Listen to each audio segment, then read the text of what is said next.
Isa rin ba sa mga pangarap mo ang magkaroon ng sariling negosyo?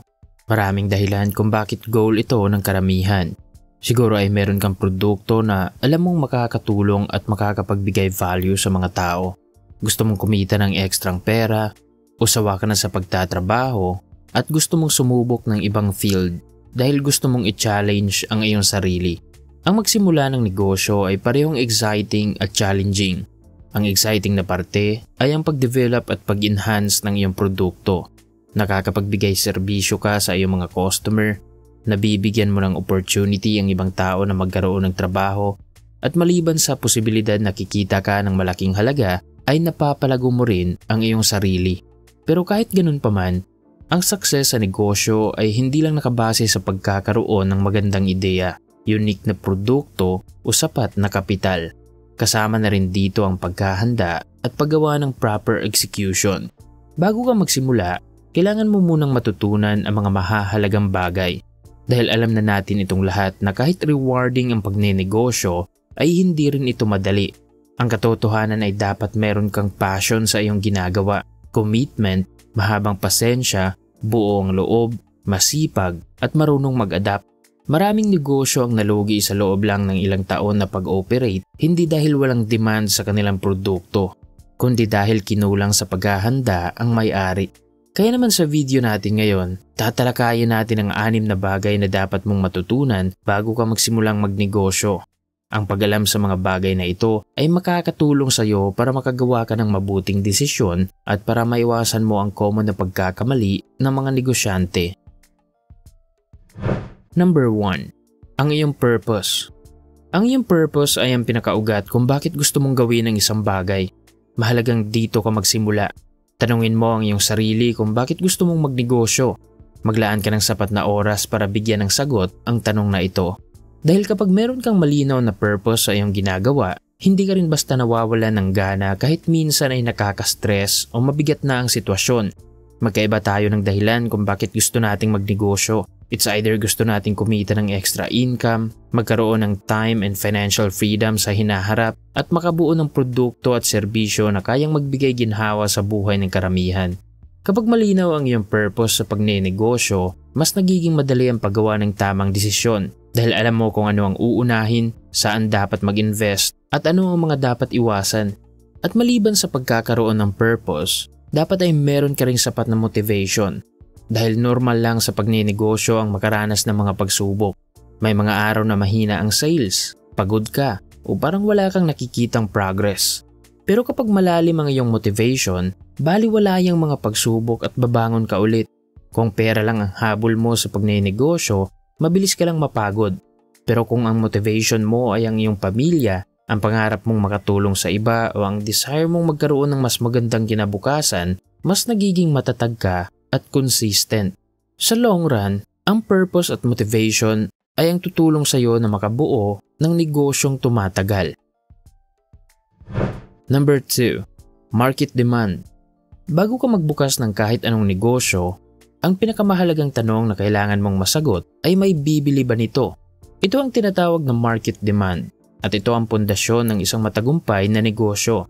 Kahit gaano kaganda ang iyong business idea, kung walang totoong pangangailangan o interes ang market, mahihirapan kang kumita at magtagal. Kaya sa halip na mag-focus ka sa iyong mga gusto, mag-focus ka sa kung ano ang gusto at hinahanap ng mga tao. Dahil kahit gaano pagkaganda ang iyong produkto, kung wala namang demand, mahihirapan kang kumita. Para malaman mo kung meron bang demand sa inaalok mo na produkto, magsimula ka sa pagtatanong sa iyong mga kaibigan, kapitbahay, o target customers. Tanungin kung kailangan ba nila yon, magkano ang kaya nilang ibayad, at gaano kadalas nila ito bibilhin. Pwede ka ring mag-observe sa paligid.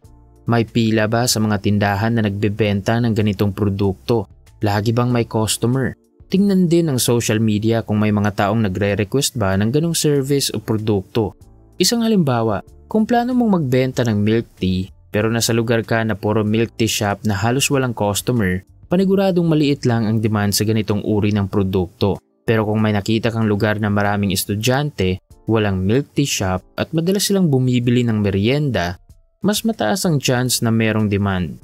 Isa pang halimbawa, Kung balak mong magbenta ng ulam sa bahay at napansin mong maraming working parents sa lugar nyo na walang oras para magluto, malamang ay merong demand sa lutong bahay na pagkain. Sa huli, ang pag-check ng market demand ay hindi komplikado. Ang kailangan lang ay obserbasyon, pakikipag-usap at pag-intindi sa problema ng mga tao sa iyong paligid. Kapag malinaw mo nang naunawaan kung ano ang hinahanap ng mga tao, ano ang solusyon mo sa kanilang problema at gaano sila kahanda magbayad, mas nagiging matibay ang direksyon ng iyong negosyo. Tandaan mo palagi na kapag merong demand, mas may chance na kumita at tumagal ang iyong negosyo. Number 3. Malinaw na business model. Mahalagang matutunan mo ang paggawa ng malinaw na business model bago ka magsimulang magnegosyo dahil ito ang nagsisilbing blueprint kung paano tatakbo at kikita ang isang negosyo. Maraming negosyo ang nalugi hindi dahil pangit ang ideya nila, kundi dahil hindi malinaw ang modelo ng kita, gastos at operasyon.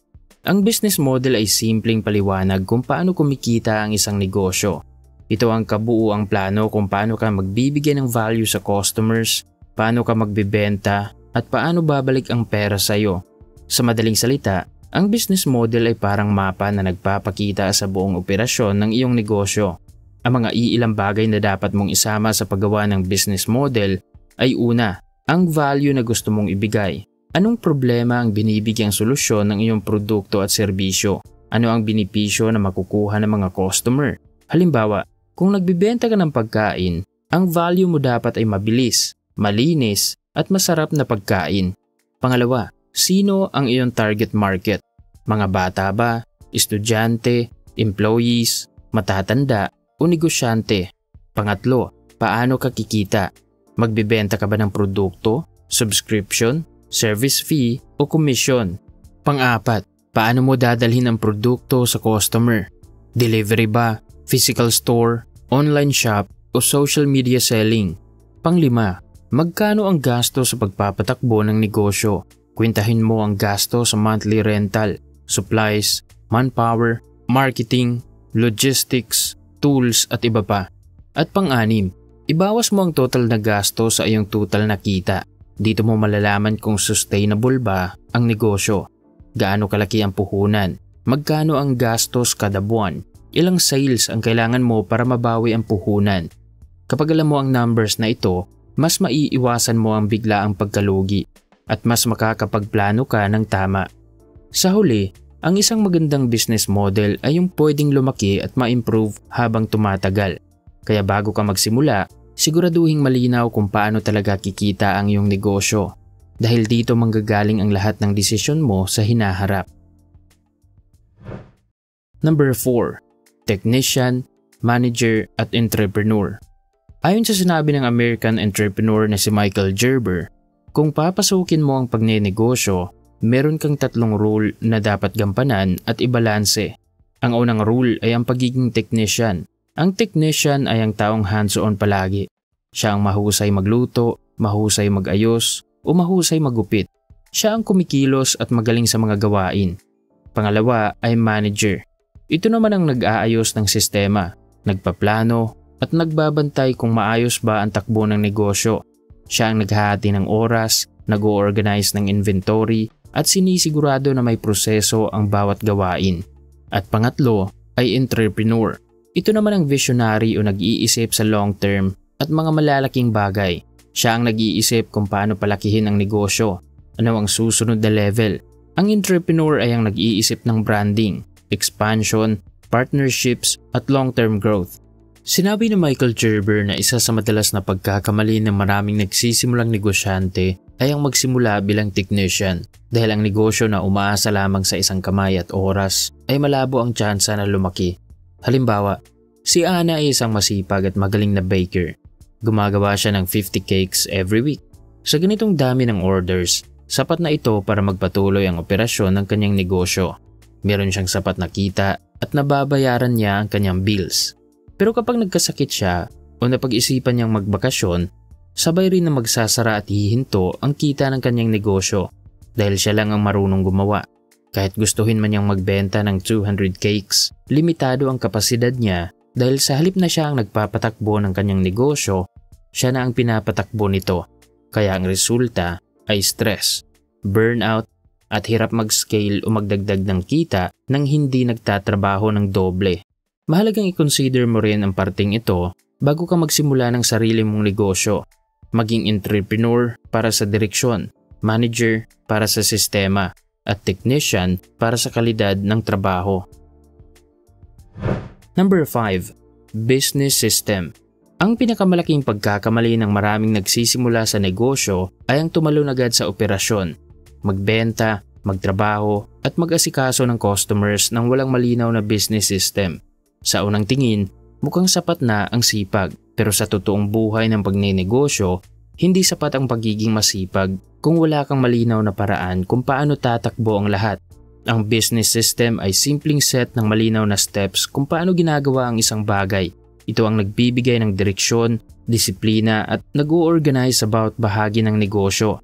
Mula marketing, sales, delivery, finance, hanggang customer service. Para itong recipe na kahit sinong tao ang gagawa ay makakapag-produce ng parehong resulta. At isa ito sa mga sikreto ng mga successful na negosyante. Hindi sila umaasa sa sarili nilang lakas. Nakadepende sila sa system na kaya nilang ipamana sa iba. Halimbawa, kung mayroon kang maliit na online food business, para mapatakbo mo ito ng maayos, dapat ay meron kang malinaw na sistema. Sisimulan mo ito sa cooking and preparation system. May step-by-step recipe, exact measurements, oras ng pagluluto, at packaging standard. Ito ang nagtatanggal ng trial and error mentality. Hindi ka umaasa sa hula dahil meron kang step-by-step process na sinusunod. Pangalawa ay order system. Lahat ng orders ay papasok sa iisang form o chat template. May automatic reply at confirmation message. Pangatlo ay delivery system. May fixed schedule ng rider pickup, standard message para sa tracking at backup delivery option. At panghuli ay customer service system. May template sa pagsagot sa inquiries, complaints at follow-up messages. Kapag ganito kalinaw ang operasyon ng iyong negosyo, makakapagbigay ka ng consistent na quality ng produkto at serbisyo sa iyong mga customer at hindi ka rin maguguluhan sa proseso pati na ang iyong staff. Number 6. Long-term vision. Kapag nagsisimula ka ng negosyo, mahalagang meron kang malinaw na long-term vision dahil ito ang madalas na pagbabasihan mo ng iyong mga desisyon. Para itong mapa na nagpapakita kung saan mo gustong dalhin ang iyong negosyo 5 to 10 years from now. Kung ano ang success para sa iyo. Kung wala kang long-term vision, madali ka lang malunod sa problema at mga gawain araw-araw. At posibleng makakalimutan mo na ang mga gusto mong maabot. Pero kapag meron kang long-term vision, mas nagiging matatag ka sa tuwing nakakaranas ka ng problema. Hindi ka basta sumusuko kapag mahina ang benta, kulang ang kita o may mali sa plano. Naiintindihan mong normal ang mga pagsubok sa negosyo at hindi ka nagpapaapekto dahil mas malaki ang hinahabol mong resulta. Para itong pag-akyat ng bundok. Kapag alam mong nasa tuktok ang iyong target, mas kaya mong tiisin ang pagod at hirap sa gitna ng biyahe. Sa ibang salita, ang pagkakaroon ng malinaw na vision ay nagbibigay ng emotional at mental stamina sa isang negosyante, which is kailangan mo kung gusto mong pasukin ang mundo ng pagnenegosyo. At yan ang 6 na bagay na dapat mong matutunan bago ka magsimula ng negosyo. Number 1. Dapat alam mo ang iyong purpose. Number 2. Ang market demand. Number 3. Malinaw na business model. Number 4. Ang 3 rule na dapat mong ibalanse. Number 5. Malinaw na business system. At number 6. Long-term vision. Sa 6 na bagay na tinalakay natin ngayon, alin sa mga ito ang marami kang natutunan? At base sa iyong mga karanasan, ano pa kaya mga bagay ang dapat matutunan ng isang tao bago siya magsimula ng isang negosyo? Magbigay ka ng iyong comment sa ibaba. Maraming salamat sa panunood. Huwag kalimutang mag-subscribe para lagi kang updated sa mga bago naming videos. I-like kung nagustuhan mo ang topic natin ngayon. Mag-comment ng iyong mga natutunan at i-share mo na rin ang videong ito sa iyong mga kaibigan. Maraming salamat sa panunood at sana ay magtagumpay ka.